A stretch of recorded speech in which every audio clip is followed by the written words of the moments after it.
Hello, and welcome to Middle East Focus, a weekly podcast on regional affairs and U.S. policy, produced by the Middle East Institute in Washington, D.C.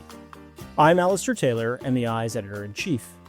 And I'm Matthew Czekaj, managing editor at MEI. Israel and Iran's nearly two-week-long war ended in a fragile ceasefire on Monday, yet its implications for the two countries and the wider region more broadly could reverberate for years or decades to come. We don't yet know if the conflict has truly obliterated Iran's nuclear program or if it will reinforce its push to acquire the bomb. And much will depend on whether diplomats can successfully press Tehran to agree to a lasting diplomatic settlement. But Israel's dramatic campaign, aided by the United States, has undoubtedly put governments on notice across the Middle East and could reshape intra-regional alliances in profound and unpredictable ways. Joining the program today to help us make sense of things is Ross Harrison. Ross is a senior fellow and book series editor at MEI, a faculty member with the political science department at the University of Pittsburgh, and the author of the new book, Decoding Iran's Foreign Policy, set to be released by IB Tauris next week. Our listeners can subscribe to Middle East Focus on Spotify, Apple Podcasts, and other podcast providers. And please do check out MEI's other podcasts as well, Rethinking Democracy, hosted by Ganul Toll, and Taking the Edge Off the Middle East with Brian Katulis. Ross, welcome to the podcast. It's great to have you back in the program. Thank you, Matt, and thank you, Alistair. So Ross, first question, is it over? And I think we should probably preface this by noting that we are recording on June 25th. Yeah, your question reminds me of the quip by Danish Nobel Prize physicist Niels Bohr that prediction is difficult, particularly about the future. That having been said, I think one of the things that we want to look at when we're looking at any kind of cessation of hostilities in terms of its durability is what the incentives and obstacles are on each of the protagonists, each of the sides.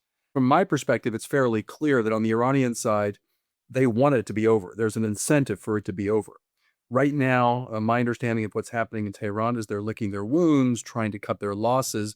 And my sense is that rather than trying to resume hostilities, certainly in the short to medium term, they're trying to figure out what this means politically, internally. As we all know, the top echelon of Islamic Revolutionary Guard Corps officers have been assassinated. Top intelligence officials have been assassinated. So I think they're going to try to figure out what this means in terms of the distribution of power and configuration of power within the Iranian political elite, number one. And number two, what we hope for is that they're trying to figure out what this means in terms of a perhaps new or reformulated social contract with the Iranian people, given that the strategy that they purported to have that was designed to protect the Iranian people actually failed. So that's on the Iranian side of things. I think there's an incentive for a durability of the ceasefire. I think on the Israeli side, it's more precarious, more ambiguous, and I think they're probably more ambivalent. One of the things that they certainly achieved, and they can certainly, I think, claim mission success or a success of a mission on, is the escalation dominance. They clearly have the escalation dominance role here. But beyond that, if we look at what their objectives might have been in terms of their military objectives of obliterating or once and for all, finally precluding Iran from developing a nuclear enrichment capability that then could be potentially, if the political decision is made, to advance towards a nuclear weapon, I think the goal of obliterating that or precluding that is less clear at this point. So the question becomes, do they at some point feel that there's another military action in the cards, is something that I'm sure is going on within the conference rooms in Jerusalem at this point. The other piece, which seemed to be more of a follow-on goal or aspirational goal, if you will, was regime change. And that seems to be less likely, at least in the media to medium term. So I think the question becomes, how do the Israelis think about the outcome of this, both politically and strategically, and what does that mean in terms of follow-on actions? If we believe that one of the goals was really to preempt Iran-U.S. negotiations, and if negotiations do eventually occur, then what does that mean in terms of Israel playing the role of spoiler going forward? We don't really know. One thing I can say, if you were asking me to predict, notwithstanding my earlier comment about the difficulty of predicting, is if we can roll eye on the fact that President Trump said that cessation of hostilities is now permanent, it's over, the conflict is over, we need to move on, I think that could be a deciding factor in Jerusalem in terms of pushing the Israelis towards accepting the status quo, at least for now, and trying to move forward. Ross, above and beyond what you've just laid out there, What are your kind of big picture takeaways from what President Trump has dubbed the 12-day war? Well, I think one of the biggest takeaways is something I've been talking about for the last 10 to 15 years. There are people in this town who, the answer for almost any question regarding Iran is a military solution, bomb Iran kind of thing. And I think one of the takeaways here is that the military action is a continuation of politics, as Clausewitz said, by other means. And the fact that at the end of this war, Iran will have some options going forward, perhaps once the final intelligence estimates are in, perhaps even have the opportunity to enrich uranium further, or perhaps to have a furtive effort towards a nuclear bomb. I think the takeaway from this conflict is that there needs to be, in terms of real security, in terms of real precluding Iran from actually developing a nuclear weapon, there has to be a diplomatic path. It cannot occur only through military means. For me, I think that's the biggest takeaway from the 12-day war. Ross, you alluded to this a little bit already, but how may the war and its aftermath affect the internal Iranian political situation? Yeah, that's the $1 million question, Matt. There will be, I would imagine. Right now, the situation is fairly opaque in terms of what's coming out of Iran. As we know, the internet was down for a period of time. I think that's slowly coming back. But I'm sure given the degree of penetration of the Iranian political elite that occurred at the hands of the Israelis, I'm sure they're being quite circumspect in how they're communicating with one another and communicating with the outside world. That having been said, I think one of the dangers, the analytic dangers we have here, is equating the aftermath of this conflict with the aftermath of the civil war in Syria, or the civil war in Libya, or the U.S. invasion of Iraq, where these regimes, very brittle regimes, very hierarchical regimes, collapsed. I think the danger is that we analogize that and bring that to the Iranian situation, because the Iranian political system, the way I look at it, and this was something that I was able to see fairly close up a bit during the writing of my book, is that the Iranian regime is somewhat like an octopus in a way. Yes, Ayatollah Ali Khamenei, supreme leader, sits at the very top, and he is certainly the most determinative leader in the political system, but there are other centers of power. There are overlapping centers of power. There's elected government, unelected government. There's the Islamic Revolutionary Guard Corps, which is a military and quasi-military, paramilitary organization. And there's the Artesh, the regular military. So there's all sorts of different institutions.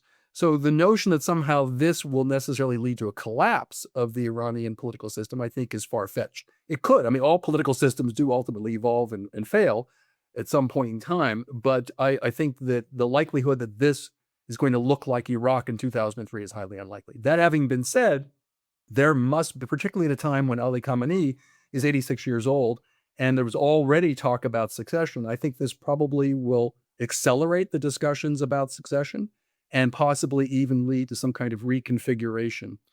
Whether it will lead to a better outcome in terms of leadership for the Iranian people and for the region and for the global community is something that's hard to predict at this point. If I were going to put my bets on the table here, I would say that this is likely to reinforce some of the harder line factions, not necessarily the more ideological factions, but the more reinforce the notion that Iran needs to become a securitized state.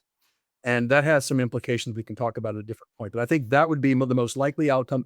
But it's really too soon to tell what kind of internal reconfiguration this conflict is going to precipitate. Ross, looking at the impact of the war on Iranian regional policy, was Israel's attack on the Iranian homeland the sort of final nail in the coffin for the forward defense strategy? I don't think so. If you think about the forward defense doctrine, as we call it, it really emanated out of the 8-year Iran-Iraq war, where Iran was essentially alone. Aside from its ally Syria, it was attacked by Iraq, and Iraq was supported by every Arab state except for Syria, and then ultimately even the United States and the Soviet Union tilted towards Iraq in that conflict. So coming out of that conflict, the forward defense doctrine basically said that in order to defend the homeland, Iran has to project power. And it had its own unique way of projecting power, not directly, not using conventional means, but using asymmetric means, using its militias. The imperative for forward defense was actually reinforced by the 12-day war because Iran, again, was attacked and it was essentially alone in this battle. So the imperative there, I think what was likely to change will be the strategy for how do they think about forward defense going forward. The notion that somehow they are going to reconstitute the axis of resistance, reconstitute Hezbollah and Hamas and the Hashd-Shabi, some of those groups are still intact in one degree or another, but somehow that they're going to lean hard on those allies in order to operationalize the forward defense strategy, I think is doubtful, because I think what they learned after October 7th is that these militias that were part and parcel of their forward defense strategy or forward defense doctrine actually became, instead of creating deterrence and creating defense, it actually created liabilities for Iran.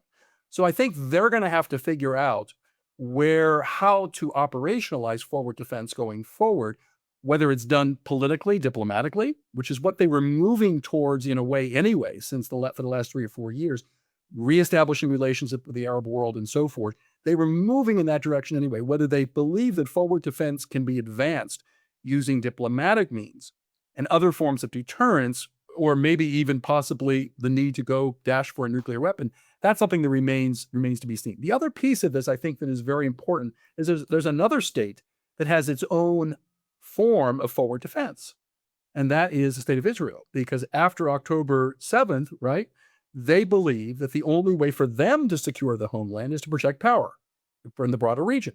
We've seen it in Lebanon, we've seen it in Syria, and we saw just in the last 12-day war in Iran. So I think what you're going to see is sort of a battle of forward defense strategies between Israel and Iran. They both believe at this point in time that the only way to secure the homeland is to project power or influence, either diplomatically or militarily, across the region. They both believe that. So whether they can both come to some kind of a diplomatic forward defense approach, or whether they're going to eventually lurch back into some kind of a mutual conflict based on their own forward defense needs and imperatives, remains to be seen. I think it's important to note just on the Israel piece that I think many people may have missed it because they were focused very understandably on the Iranian theater. But even as that was going on, Israel was carrying out daily military activities in Gaza, operations in the West Bank, in Lebanon, and in Syria as well. So very much to your point, underscoring that Israeli forward defense doctrine in practice. Yeah. Ross, I wonder if we could drill down just a little bit more on these potential scenarios going forward for Iranian foreign policy and regional strategy. What are the possible ways that Iran could reevaluate its regional strategy, and what would be the greatest internal and external challenges for Iran to pursue each of these potential choices? I think that in terms of diplomacy, we would hope at this point in time, given the military conflicts that we've seen, and this is just a culmination of a number of different back and forth attacks. This is the most profound, the most damaging in wars between Israel and Iran. But, we've had in 2024, there were 2 back and forth direct attacks between Iran and Israel for the very first time. And the war between Iran and Israel was waged, really in the shadows of the region before 2023 and 2024. So hopefully what we would see is an understanding that the only way to make Iran secure, Israel secure, and the region secure is through diplomacy. That would be the best case scenario. And in many ways, there's been a lot of skepticism as whether the Iranians came to the table 60 days ago or 65 days ago with the United States, whether they came in any kind of a sincere desire to create some kind of a durable deal. And I think those skeptics need to be looking at the fact that the diplomatic scenario was really been playing out over the last several years, that Iran, starting in 2020 and culminating also in 2023, when they reestablished diplomatic relations with Saudi Arabia, was already kind of moving to the position that they need to become part of the region, and at least reestablish relations with the Gulf Arab states, and maybe even broader towards Egypt. And the negotiation with the United States was kind of the culmination of that diplomatic effort. It wasn't just a one-off. This is something that's been occurring slowly, and I do write about this in my book, over the last 3 or 4 years. So what we would hope for in terms of the best case scenario, was that the degree to which military means or war is the continuation of politics by other means, is that now the politics take over, and that there is some kind of move towards a regional security arrangement, formally or informally, That would be the best case scenario. I think one of the things we worry about is that in spite of the fact that the Israelis and the United States, their military objective was to basically remove the nuclear option from Iran, one of the dangers we have is that the lessons of the war, going back to the question about forward defense, is one of the lessons of the war is that Iran actually needs to make a mad dash for a nuclear weapon. Maybe not in the immediate term, but there are reports that they have moved fissile material away from Fordo, Natanz, and Isfahan in some kind of secret location. So if the hardliners decide the only way for them to defend the homeland, the only way to create deterrence, given the instability, given the uncertainty of relations with the United States and with Israel, is to move towards a nuclear weapon, that would be sort of one of the sort of the worst case scenario.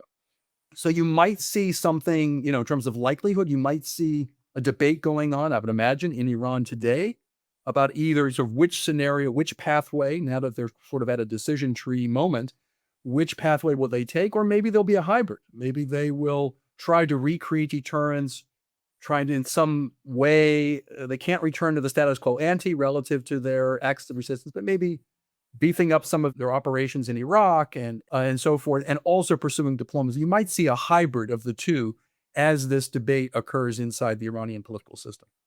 Our colleague, Alex Avtenka, senior fellow here at MEI, he has often argued that the Iranian regime simply cannot afford its axis of resistance, long-range deterrence strategy at this point, and the Iranian population knows this and is against the use of Iranian resources in this way. I wonder what your thoughts are on that argument. How much do these financial constraints, fiscal constraints, play into the Iranian regime's thinking on these matters? And if it is, in fact, a major decider, is there anything else that the United States or the international community at large can do to make it more of a pressure point on Iran, push it more toward this best case diplomatic scenario that you laid out? Yeah, Alex is a great friend and great colleague, and I happen to agree with him that in many ways, if you look at the way in which the Iranians sold the axis of resistance and the forward defense strategy, it was that it would protect the homeland, right? That it would protect the homeland. And that, yes, there's a cost, a political cost and an economic cost in terms of sanctions and so forth. But ultimately, the lesson coming out of the Iran-Iraq war was that this ultimately will protect the homeland and make Iran more secure. Obviously, that piece, that narrative, that defense has been proven, laid bare by the 12-day war that has just occurred. In terms of the relationship of forward defense and this sort of anti-Israeli, anti-American narrative in Iran and the Iranian people, that has been attenuating over the last several years. I mean, there were a number of protests starting in 2018 explicitly against Iran's aggressive forward defense strategy, their expeditionary force in Syria. They were saying, wait, why are we spending all these resources, blood and treasure to protect a dictatorship in Syria? Meanwhile, we're suffering under sanction. We're suffering under a failing economy. So I think that the notion that somehow, I mean, if you think about it, and I think my colleague Karim Sajipour said it recently, that there were several pillars to the Iranian regime. One was death to America, the other was death to Israel, and the third was you must wear the chador, right? But there was no real long live Iran in part of that formula. So I think one of the possible outcomes here could be that the bankruptcy of the forward defense strategy and the anti-Israeli strategy and the anti-American strategy, the bankruptcy of that will force a new social contract between Iran and the Iranian people. Whether it's a better contract, whether it's a more securitized contract and better contract for them, or maybe just a better contract for the regime, that remains to be seen. But I generally agree with our good friend Alex Avtenka. Oh, and I wonder whether the argument about the nuclear weapons program is a little bit different in the sense that it is supposed to be Iran's nuclear weapon. It's not spending money on other forces around the region, non-Iranian forces. It is more about creating a deterrence that is in fact in Iran's hands more directly, even though you could certainly say that financing a nuclear weapons program is actually a lot costlier than the axis of resistance strategy. To that same point, it predates the Islamic Republic, right? It was pursued under the Shah, so it's not limited to the current government either. No, that's right. Listen, I think a lot of this rests on what the sentiment's going to be. We don't have really good data at this point. The sentiment's be among the Iranian people.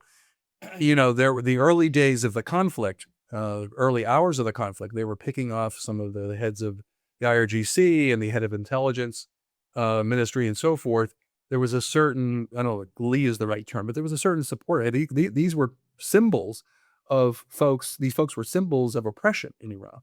But I think as the conflict, played out over the 12-day period, and people were emptying out of Tehran, and people saw Wien prison bombed, and the Iranian people themselves losing their lives, I think the sort of return to Iranian nationalism, or the potential for Iranian nationalism to flare in a way, is there. But what does that mean in terms of the question you asked, in terms of the nuclear option here? Yeah, I mean, I think most Iranians today would say Iran needs secure borders. It needs to feel secure. It needs to feel secure from its own regime. But right now, the immediate priority, is to basically for Iran to return to some kind of equilibrium in some way. And so I think the question is, would there be, so if you're asking the question, would the Iranian people support some kind of a nuclear deterrent for Iran? The answer might be yes, provided there was some kind of a move towards also addressing some of the social, political, and economic problems in Iran today. But I'm not sure that that's really going to be an option in the near term. I think given the degree to which Iran was penetrated from the outside, I think only some of the more extreme hardline voices would suggest that they need to go into that secret mountain and somehow turn that fissile material into a dirty bomb. I think the risk that, we started the podcast by asking, is it over? I think the likelihood that some kind of a mad dash towards a nuclear weapon today, the likelihood that could lead to some kind of follow-on conflict is too risky even for this regime. So I think those questions are something that are going to be playing out in the future, not so much today. Ross, we wanted to turn next to the kind of potential future scenarios for the region at large based on what we've seen. But before we get into the specifics there, I wanted to ask, what signs or developments have you been watching for as sort of predictors of how the Israel-Iran conflict might reshape the Middle East? Yeah, I mean, I see this as sort of two big hinges here, and I'm sure there's more, but the two hinges I focused on in my own work, and I do address this in the forthcoming book, is the Iran Gulf Arab state relationship and the Gulf Arab state Israel relationship. Those are the two big hinges here, I think. The question becomes, does the fact that Iran has been taken down a notch or several notches make it more or less likely for Saudi Arabia, the UAE, Qatar to double down on their diplomacy with Iran? Or given that the threat has been mitigated somewhat or eliminated somewhat, do they feel there's no longer the need? I think that the thing that I look for in terms of the Iran-Saudi and Iran-UAE relationship is, I think there's an opportunity, particularly given the distrust that Iran has today of the Trump administration, and certainly of the Israelis. I think that the Saudis and the Emirates could play not mediating role, but sort of a bridging role in terms of trying to create some kind of a new status quo or new diplomatic reality going forward. So I would look very carefully. The thing that I would worry about is that the Gulf Arab states decide, well, Iran has taken down a notch. We don't have to worry about them anymore. We'll move more towards the Israeli camp. But now Iran is alone, and there's no real diplomatic pathway going forward. So I think one of the big hinges to watch is the Iran-Saudi relationship. I do believe that the Iranians will continue or want to continue the diplomatic path that they've already been on for the last couple of years with the Gulf Arab states. But the question is, how is Riyadh going to see this going forward? And that's something that will play out the following days. The other big hinge that I mentioned is the Gulf Arab-Israeli relationship. Some have said that now they're going to, because of the Iranian threat has been attenuated, that somehow the Saudis are going to move to join the Abraham Accords and so forth. I really don't see it that way. I think the Abraham Accord, one of the incentives for the Gulf Arab states when the Abraham Accords were created and forged in 2020 was as a hedge against Iran. Well, Iran has been weakened somewhat. So the threat piece of what was an incentive to join the Abraham Accords has now, to some degree, has been removed. So the question is now there an incentive for Saudi Arabia to join the Abraham Accords. And I think the cost, the political cost, particularly in this climate, of Saudi Arabia joining the Abraham Accords without some kind of resolution of the Palestinian issue is a bridge too far. So in some ways, despite Israelis believing, I've talked to some Israelis that have said, oh, this is now going to help us move closer to Saudi Arabia. I think in some ways it may do the opposite. I think the Saudis are going to be very wary of, particularly given the current conflict and what's happening in Gaza, they're going to be even more wary of joining the Abraham Accords today than they were before. So those, I think, are the two biggest hinges that I look for. And I'm 8 years ago, my good friend and colleague Paul Salem, one of our own senior fellows and former president of MEI, edited a book called From Chaos to Cooperation, where we were looking at the possibility of some kind of regional security framework, both the obstacles and the incentives for that. And what I would hope is that given these sort of two hinges in the region, the Iran-Saudi relationship and the Saudi-Israeli potential relationship, that those pieces will somehow create the incentive for the region and for each of the actors to move towards some kind of, even if it's an informal security arrangement going forward. So that's what I would hope for. The other possible scenario is that things unravel further, there's further conflict, and that we move further away from that. That's kind of the dark scenario here. But I think those are the things I look for in the region, that it would be central to sort of thinking about how the region will come out of this conflict, either better or worse going forward. On this question of how the post-war situation might redraw intra-regional relationships or even alliances in certain cases, you've already spoken about the Arab-Iran and the Arab-Israel piece of this, but what about intra-Arab partnerships and ties? How do we see that developing going forward, do we think? That is another $1 million question, isn't it? I think one of the things that we were starting to see before the 12-day war, going back to actually December of 2024, when the Assad regime fell and Ahmad Shawa came into power, is that for the first time, I think there was a hope that Lebanon and Syria could become reoriented towards the Arab world. When I would meet for both in terms of research for the book, but even before the book started, I would meet with senior Saudi officials. They would always repeat the narrative that the Iranians were basically occupying or had influence and holdover 4 Arab capitals: Sana'a, Yemen; Beirut, Lebanon; Damascus, Syria; and Baghdad, Iraq.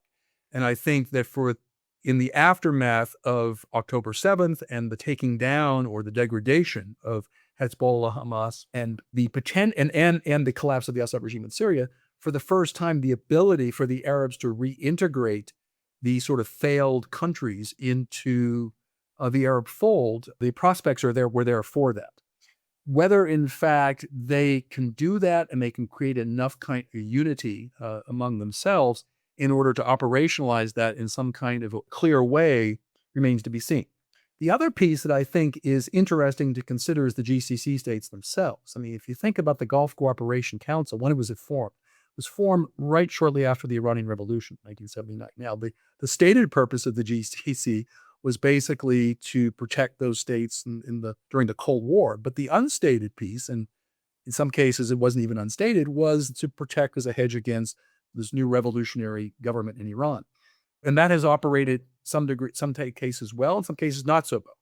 The question becomes, if Iran has been taken down a notch now, clearly, what does that mean in terms of intra-GCC relationships? I know in meeting with the Omanis and the Kuwaitis, they will tell you privately that in some cases, this was even 3 or 4 years ago, they worried less about Iran, they worried more about Saudi Arabia, their own GCC member. And that sort of played out in 2017 when the Qataris were blockaded by the UAE, Bahrain, and Saudi Arabia. So I think the question becomes really one of threat perceptions and opportunity perceptions on the Arabs. Do they see an opportunity now sort of regroup and reclaim political territory that they had lost to the Iranians? Will they have that kind of imperative and leadership going forward? I think it remains to be seen.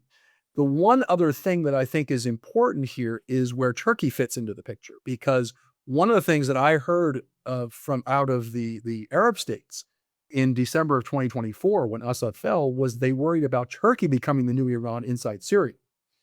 That seems to be less of a threat today, but I think one of the incentives Aside from the fact that Iran is weaker today, one of the incentives for the Arabs to get their act together relative to Lebanon, Syria, and even maybe to a lesser degree Iraq would be the potential for Turkey to become a new rising power. So I think that it's not just the intra-Arab piece, it's not just the Arab-Iranian piece, it's the Arab-Israeli piece. It's sort of the four major regional powers now: Iran, Saudi Arabia, and Gulf Arab states, Israel, and Turkey as well.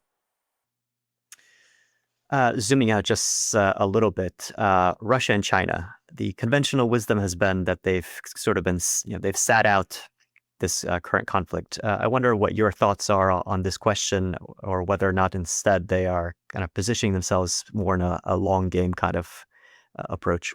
Yeah, I mean, in the last couple of pages of my book, I actually talk about the fact that the Iranians in particular put a lot of emphasis on their tilt east strategy following the US withdrawal from the JCPOA in 2018, but also in the last number of years. They had, particularly since the Ukraine war, when I met with President Raisi and even President Pezeshkian over the last couple of years, the late President Raisi, one of the things they said that they weren't really worried about betrayal by Russia. And as you know, Iran has had a history of betrayal by Russia. They weren't worried so much about that because Russia was also a pariah state now, given its war with Ukraine, and the fact that Iran was giving drones or selling drones and other military equipment to Russia. But I said in the last couple pages of the book that particularly as the Trump administration, the second Trump administration was beginning, the Iranians should be worried about the degree of commitment both by Russia and China in terms of its support for Iran. And I think what we've seen over the last 12 days is that kind of play out, is the fact that Russia and China might play some kind of a role diplomatically in conjunction with other regional powers, maybe Saudi Arabia and so forth. But in terms of militarily, they're not going to come to the table to aid Iran. And I think that's something. It's a great point you raised, Matt, because that's something I think that's going to play into the discussions in Iran that we mentioned earlier, in terms of how does Iran reconstitute a forward defense, any kind of security doctrine, given the clear sidelining that's taken place of Russia and China, at least through the military phase of this conflict. Ross, I wanted to turn finally to Washington. How should the United States navigate this reordered reality in the Middle East? Well, I think I've alluded to it a little bit earlier, in the sense that how they should and how they will are two different things. I mean, I'm very skeptical that there's any real strategic orientation on the part of this administration relative to how to take this conflict and turn it into a better political outcome. I think you're more likely, I'm not saying likely, but more likely than Washington, for the regional powers to be thinking more strategically about how they turn this conflict into something that perhaps is a more durable peace. If I were advising the U.S. government, and there anybody was listening, I would certainly say that given the reconfiguration of power on the part of our allies and even of our adversaries, that we should be thinking towards some kind of stabilization measures that prevent what occurred on October 7th and what has now occurred in June of 2025, prevent those things from happening again. And that the only way to do that is through some kind of security framework. The other thing that I would advise the U.S. government to do, which they're unlikely to do, is to think more clearly about what role the Israeli-Palestinian conflict can play in terms of future stabilization of the region. One of the things that we've seen with the Trump administration is they seem to have given wide berth to the Israelis on the West Bank and on Gaza. They haven't given them any berth when it comes to Syria. They've taken Trump took a very independent stance with Syria, but it sort of went back and forth with respect to Iran. So what I would hope for is that now there's an understanding that that this conflict really started in many ways on October 7th, when Hamas attacked Israel, and that Israel then waged war on not just on Iranian assets, but on Iran itself. And that since this started with the Palestinians, it also needs to include some kind of stabilization in Gaza and even in the West Bank, and move towards some kind of two-state solution. I think that's central to the U.S. objectives of bringing Saudi Arabia into any kind of agreement with Israel. I think it's central in terms of actually cutting short the Iranian narrative that the Palestinians are, that nobody's watching out for the Palestinians other than Iran. So I think my advice would be work with our partners in the region, principally our Gulf Arab partners, towards stabilization measures, maybe even diplomatic path relative to Iran, and double down on some kind of a day after for Gaza. But do I think that that's in the cards? Not necessarily. Well, we've certainly covered a lot of ground today. Any final thoughts, Ross? What are you going to be watching most closely in the coming weeks ahead? Be watching for how how the messaging, looking at what we see occurring, if we can see it occurring inside Iran, looking for how any kind of nascent diplomatic initiatives coming out of the Gulf Arab states, looking at what each of the actors are saying and what they're doing going forward, and hoping that Iran, the Iranian people, can move to perhaps have some kind of a better outcome for themselves, despite the hardship that they've experienced over the last number of years, and certainly over the last 12 days. And hopefully the Israelis as well can move some kind of governing formula that creates security for them, but also for the Palestinians. So that's what I'd be watching for, signals of moves in that direction by each of the protagonists and the international community, to the degree we can speak about an international community in the current situation. Well, that's all the time we have for this week. Thank you, Ross, for joining us on the program today, and to our listeners for tuning in. Finally, a big thanks to our production team for all of their work on this week's episode. To find MEI's latest coverage of the Israel-Iran conflict and its longer-term impact on regional dynamics, please visit our website, www.mei.edu. You can also follow MEI on X, Instagram, Facebook, and YouTube, and subscribe to our email newsletters for the latest analysis and information about upcoming events.